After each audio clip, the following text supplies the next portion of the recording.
Hello, everyone. Welcome to another episode of the TEPSA Talk Podcast. I'm your host, Todd Nesloni, the Director of Culture and Strategic Leadership here at the Texas Elementary Principals and Supervisors Association. We are thrilled every single week to bring you thought leaders from around the world to share a little bit of their experience to help us all grow and be even better. And today, I am thrilled to have my good friend on here, Jimmy Casas. Jimmy, thank you so much for being here, man. If they don't know who you are, tell them. Give them a little bit about yourself. Yeah, I appreciate it, Todd. Good to see you, my friend. Yeah, my name is Jimmy Casas. I am a retired educator. Obviously, I still always consider myself an educator, but certainly served in that profession, almost 30 years. So it's crazy to think that, right? But I've also been out of the profession now, Todd. I was just thinking about this the other day.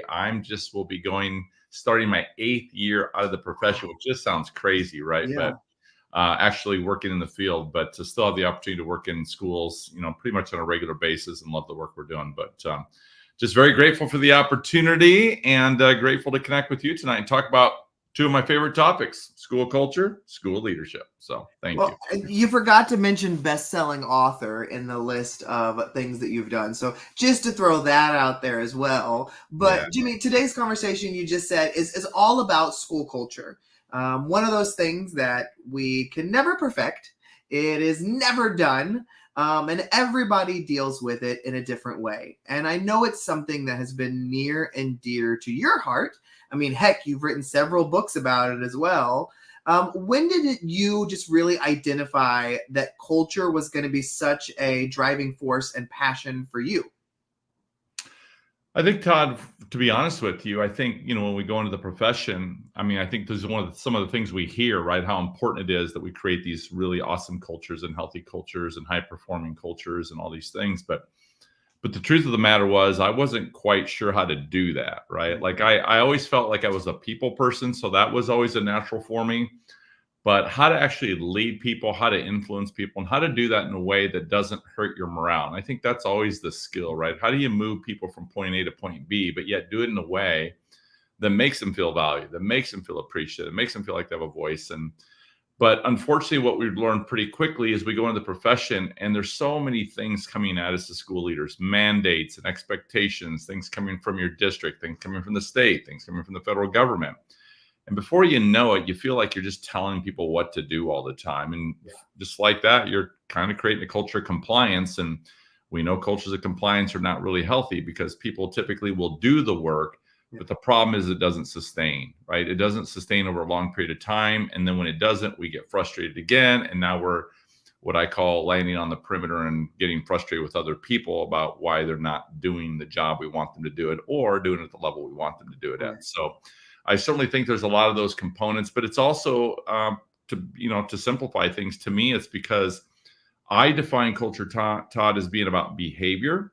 Yeah. And I think behaviors of people in an organization, whether it's kids or the adults, a lot of times the adults, it's the unpredictability of the behavior and the types of behavior that people are displaying in an organization that, quite frankly, in my opinion, creates a lot of the cultural issues that we observe and see and experience right now.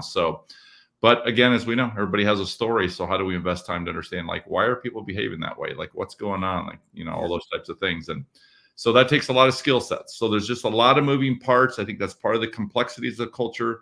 But I like to define it as behavior. And if you look around and you look at the behaviors of the people in the organization, does it mirror match, as I always say, like the words on the wall, right? The mission statements, the vision statements, what's on our marquee, our T-shirts, our mottos, those types of things. Because anybody can say these things, but at the end of the day, I feel like we have to live those things. So we're just kind of all, being, unfortunately, we're not going to get the results we want, I don't think, when it comes to culture.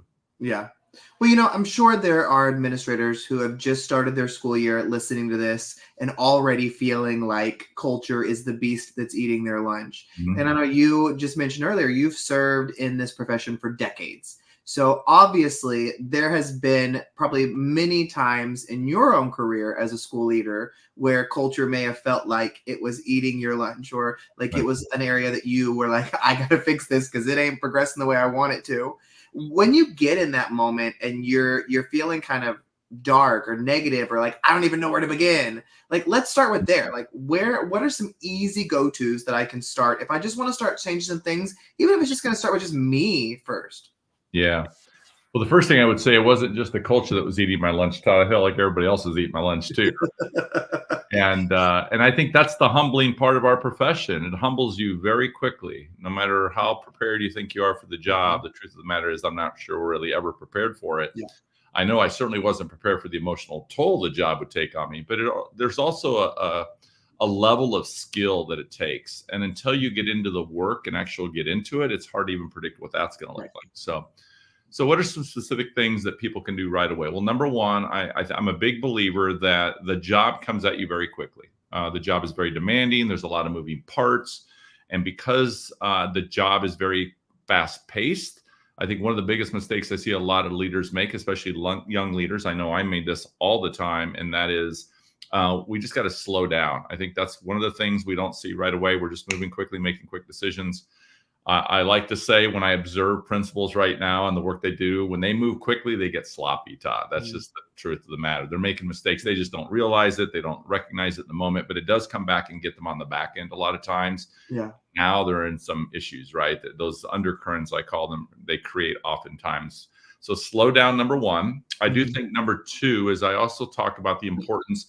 I think the most effective leaders that I observe today, Todd, they have a leadership language. They just have a way to talk to people, because language, obviously language is one thing, but the behavior that follows is even more important. But it has to start with understanding the clarity of expectations and what we expect of people in terms of whether it's, we say what to do, but I always say about how we behave, right? But it's really important that leaders understand the importance of developing some sort of leadership language. And to me, that leadership language is developed by a clear vision. And more importantly, how are we going to behave in order to achieve that vision? So when you begin to look at core values of an organization, it is funny. I was reading a report here, an article or something in a business magazine. It was talking about it's amazing how much money we'll spend or how much time we'll spend on budgets and data and graphs and all this. But how much time do we actually spend going back and really investing and reinvesting in our core values? Who are we? How do we want to behave? What are we trying to accomplish? That vision, mission, values are really, really important. But so that'd be a second thing I would say. Are we clear in terms of not only how we're going to behave, but how we expect other people to behave? And number three, I would probably say one of the biggest issues is really just building capacity, which is a mistake we make also because of the pressures we feel responsible. My experience is most people see themselves as servant leaders, Todd. So they have really good intentions. They want to help. It's a ministry to them. They care deeply. They're compassionate, empathetic, and quite frankly, they're fixers. I mean, they just love to fix problems, right? And typically they're pretty good at it. The problem is with that, though, Todd, is that it becomes overwhelming. There's just too many issues to take on by one individual by themselves. Yeah. And again, therefore, you're going very quickly again. So it's kind of a vicious cycle. So building capacity is key in that. So who can a building principal build capacity with? Number one, your building secretary, critical. Yes. Has to be a build capacity. But then how do you do that, right? So again, the how to that is you have to spend time with them, which means you have to start your day with them. You have to continually check in with them. You have to be able to meet with them regularly. When I say like in a formal way, because they help you see what you don't see.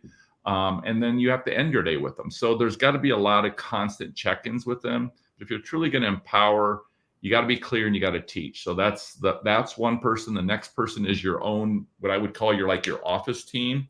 Right. So, not everybody has assistant principals, but if you have assistant principals, obviously they would be them. But what if you don't? Well, I'm a big believer you got to surround yourself with somebody in a close circle. So that may be a counselor, could be an instructional coach, could be a behavior specialist, could be someone working on their degree, but you need to build at least a team around you from the office that also helps you slow down. So again, that office team, I usually recommend at least 2 other people, because some of these schools are small, right? They don't have, 4, 5, 6, 7 people, but you should be able to find a couple people to be your close kind of, confidant who you can kind of bounce ideas off, slow you down. Basically, it's what it's for. And then last but not least, I'm a strong believer is that no building leader should be trying to lead an organization without some sort of building leadership team made up of teachers, support staff, etc. You have to see their perspective. You have to see their lens. You have to get their voice. Plus, they'll help you slow down, but you can't lead a school by yourself. So if they can do those 3 things, secretary, office team, building leadership team to help kind of slow you down and truly give them a voice to help you see what you don't see when you're trying to move too quickly. That in itself is a game changer for people. So that would be something I would specifically share. Well, I love that advice, and I think about my own career, and there were times I think when I got into that leadership role where I was like, well, I've been in the classroom. I've got my pulse on, my finger on the pulse of what's happening, but you don't. There's so many things happening all the time. So just that little nugget you shared there about making sure there's some people across the campus on your leadership team to have those conversations with, whether it's the secretary, your assistant principals, and some teacher leaders. Just having those conversations, I think, is crucial. But I know, and I know you've seen it as well, Jimmy, some of the people listening to this may say, I agree with you, Jimmy. That's great. I'm an assistant principal right now. I really want to make these shifts, but the leader is the problem. The principal is the issue, or the secretary is the issue, or whatever person they want to list. And so they feel kind of stuck in growing that when they don't feel like the person truly leading the way in that. What advice would you have for that kind of person who's listening now? Yeah, that one's always a tricky one because this one hurts feelings when I say it. So I'll just say it because that's what I do. So, and again, I always tell people when I talk, I'm actually talking about me, right? Like these are the issues I had. I just couldn't see them at the time. But if I'm being really honest, here's a perspective I'll say to see it from. Okay. The danger is, I call it the perimeter. It's a dangerous place to land. It's a dangerous place to go. So basically, what does that mean? That means, hey, I'm not getting the results I want. I'm frustrated with somebody else, my boss, somebody, my subordinate, whatever, right? The easy thing is to go to the perimeter and say, well, they're not doing this and they're not allowing me to do this. And, they, pulled rank on me, whatever. We're just on the perimeter blaming somebody, okay? The danger with that, in my opinion, is that what we don't see in the moment is that if I land on the perimeter or I spend time out there, what we see is then my skill sets or whoever's on the perimeter, their skill sets aren't developing. How could they? I mean, how are my skill sets ever going to grow if I'm blaming Todd Nesloni, right? Well, then I'm never going to get better because I'm not the problem. You're the problem, Todd. Well, that's great, but it's really I'm the problem. It's just really hard for me to admit that. Now, it's interesting for leaders, though, Todd. When you go into a classroom, though, we see the perimeter very quickly. We'll see a teacher blaming about it, how they can't teach a kid who puts his head on the desk or doesn't do the work, right? See, we'll see that perimeter. We'll see it when somebody else is on the perimeter. And leaders get frustrated with teachers who land on the perimeter, but the problem is they don't see themselves when they land on the perimeter. So that's why it's important to surround yourself with people who will see you go to the perimeter, because then they can say, hey, but we got to see, like, well, why are they behaving that way? Why are they responding that way? So that's the first thing I'd say. The second thing I'd say is this, and this one's probably even harder to help people understand, okay? So here's a way to see it. I'm a believer that everybody in the organization is responsible for the culture and climate of the organization. I think it's unfair to put that on the superintendent. I think it's unfair to put on one principal, and I think it's unfair to put on a teacher. But you know what is fair? Let's all own it. So here's what I mean by that, okay? So what I tell people and try to coach people is before you get frustrated with your boss, whatever they're doing, I want you to ask yourself this question. What do you think people are saying about you? Right? Do people ever say the same thing about you? So if you're complaining about central office not communicating, you think if I go interview your teachers, you think anything going to say you don't communicate effectively? So my point is before we go to the perimeter, one thing we have to learn fundamentally from a leadership perspective, if you want to grow as a leader, okay, if you want to grow, then you got to get your own house in order, dude, right? Before you start talking about other people not doing something, if you're not doing it, then how are you, why are you out here? Focus on you right now. Control what you can control, right?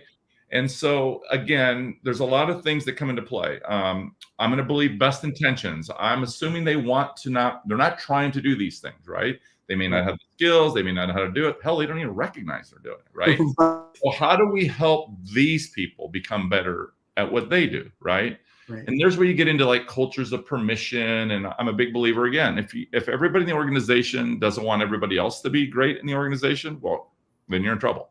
Because now you have competition, you have gossip, you have undermining, you have resentment, you have all that yucky stuff that hurts culture. So, I mean, it can seem complex sometimes, but over time it begins to simplify itself, because I always go back to the same thing. It's just the way people behave in the organization. So, but there are ways that you can make some small adjustments. But at the end of the day, I'm going to work on me. Okay. That's what I can control. That's what I can own. It's easy to get frustrated with your boss, but you have to remember, if you're a boss, there's people getting frustrated with you. Yeah. So how do you then begin to create an organization where we all have to give each other permission? Like, I'm trying to be great for Todd and Sloan right now. If I'm a publisher and I'm not getting my job done, then that's on me, right? I need Todd's help if I want to be more effective with what I do, right? And that's just the way I see my whole life now. But I didn't always see it that way, Todd. That's what I'm trying to say. That's what I say. This is like easy in that sense. Yeah. If you can make that shift and move past that, it's a game changer. First of all, it's a game changer for just your life in general, because people who land on the perimeter at work, here's the sad part, Todd, and the danger is they go home and they stay on the perimeter. Now imagine the stress that causes in relationships. And again, I'm talking about me. That's what happened to me, right? And this is what this is why I want to help people, because I don't want people to have to go through those trials and tribulations. I don't want people to end up in a divorce like I did. I don't want these things to happen to people. But you have to understand that I created that. Yeah. Right.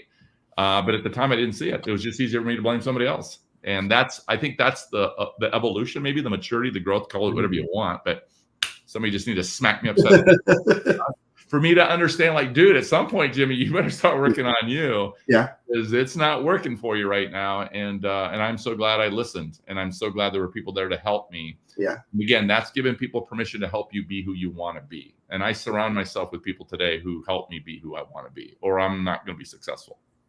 Okay, so I'm just going to replay that section just like every morning as I get ready, just because there was so much goodness in there. And I think you just hit the nail on the head. I mean, I think there's so much when we are moving into this realm of these positions that we're in our job, and we think we know how things are going to be, and we learn quickly that we can complain about people very easily. We can go to the sidelines very easily and stand on the perimeter. But doing the personal work, that's hard. Yeah. Because that takes some reflection, that takes you having those people in your life that can speak into you and you be willing to accept it. But I think you hit the nail on the head with that's the only way to make it better, because in the end, you are the only person you can control.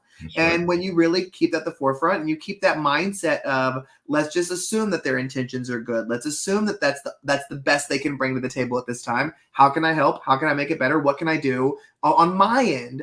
And that's hard to see sometimes when you're in that really negative space, but it's necessary to pull yourself out of it. And that's why, like you said, surrounding yourself with those kind of people surrounding yourself with people who will speak into you is game changing. Yeah. And then you got to give them permission to do that too, right? And and the second thing, after you give permission, you can't get your feelings hurt when they tell you. Okay. I could give you permission all day, but as soon as if you say something and I bite your head off, you're going to go, well, okay, I'm not going to say it. Well, then I'm right back to where I started. So there has to be a little bit of understanding that it's funny to me. It doesn't matter what the profession is, but you could call it life in general. I don't know too many people who are where they are, like they figured this out and did this all on their own. Okay. I'm here because a bazillion people helped me get here. But what I couldn't see at the time is I'm allowing people to help me get to where I want to get to. But then I get there and now it's like, I don't want anybody to help me. Right. Mm-hmm.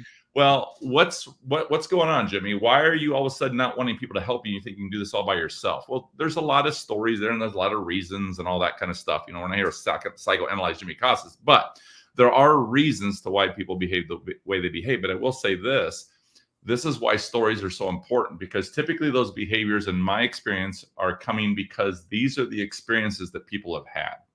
Yep. And because of those experiences, that's why I behave the way Jimmy Casas behaves. And if Todd Nesloney doesn't want to spend any time to figure that out or understand that, well, then guess what? Then he's never going to understand me, and he's going to judge me or label me or do something or get frustrated with me, eventually not want a relationship of any kind with me. But that's not fair to me in the sense that you don't even know why I behave that way. But what you find is once you understand the story, if I get to know Todd a little bit better, then I can say, well, wait a second. You have no idea what Todd has gone through. You have no idea what his history is. You understand why he's frustrated. Well, if you understood him or knew his story, then you wouldn't be like judging it. That's why the story is so important, right? So all this I love about culture is if I see it as behavior, then I just love trying to understand why people behave the way they behave. And I think that alone, that was a game changer for me, just to continue that why. I wonder why.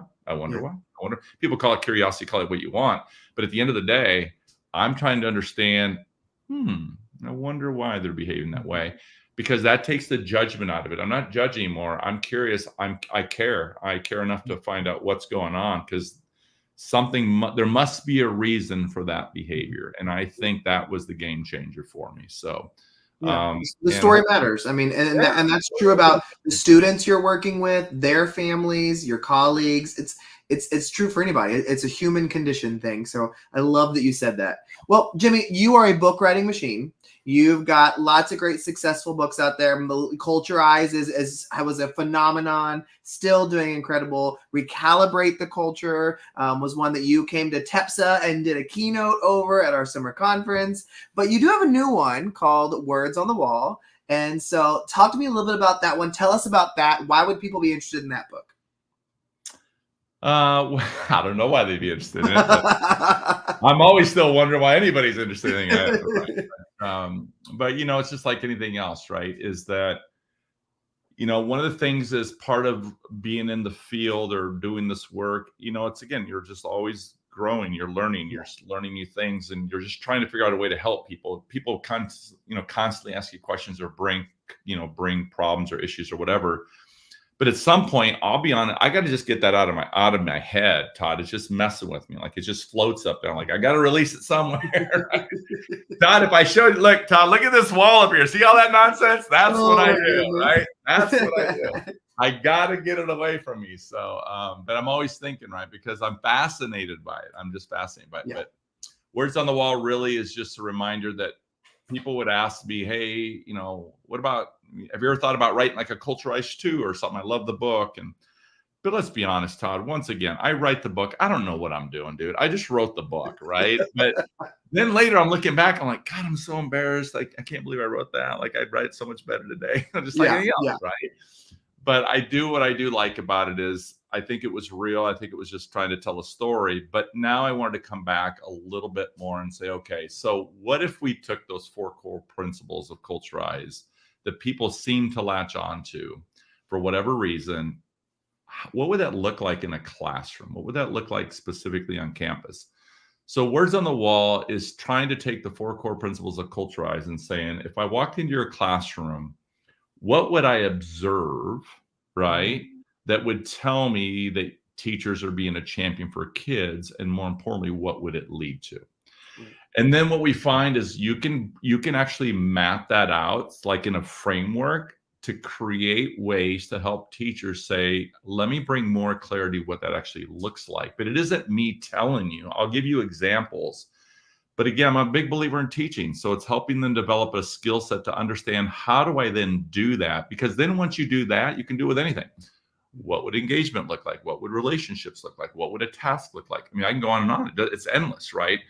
To me, I'm more about teaching the skill. And what Culturize, and I'm just being very transparent here, lacked a little bit was that how to. Right. So I always wanted to come back to the more of the how, and that's what I decided to do. And thank God I had a colleague of mine who, you know how it is. You just start having conversations one night, and the next thing you know, you're having all these ideas run through your head. And so Kale was instrumental in pushing me and challenging me to think about that. And once he got me going, I couldn't stop thinking about it. So I said, let's do it, dude. Let's write this book. But it was your thoughts who pushed me. So come on board. Let's do it together. So that's how it turned out. So yeah, I'm very proud of it. Very proud. Well, Jimmy, you are a man everywhere. You are a speaker. You are a consultant. You are an author. You've got a fantastic podcast series or 2. You do all these incredible things. You go in and work with schools and districts, all of this stuff. So if people are listening right now and they're loving what they're hearing, but they want to know, like, where do I get the books? Where do I listen to the podcast? How do I bring Jimmy to me? Like, is there somewhere they can go to connect with you to learn all the things that you do? Yeah, I think the easiest place is just go to the website, jimmycasas.com, because everything's on there, right? The services, the resources, the interview chair, all that kind of stuff. And anything that the work that we do, you can find on there. At least contact us and learn more information. But I'm just grateful for the opportunity. I'm grateful that people still listen to my nonsense. And but I will say this, and I'm sincere when I say this, if people just want to reach out to me directly, I promise I'll always get back to them. That I can promise. I'm really good at that. Yeah, I love it. And I can attest to that. I can personally attest to that. Well, Jimmy, thank you so much for coming on and being our guest today. Thank you everybody for listening. Remember, TEPSA is a pre-K through 8th grade organization. Whether you are an principal, assistant principal, or supervisor, whether you work with discipline, teacher evaluations, or curriculum and instruction, TEPSA is the place for you. Head on over to TEPSA.org to learn how to become a member today. And we hope to see you all in person soon. Join us again next week for another brand new conversation with a leader from around the world.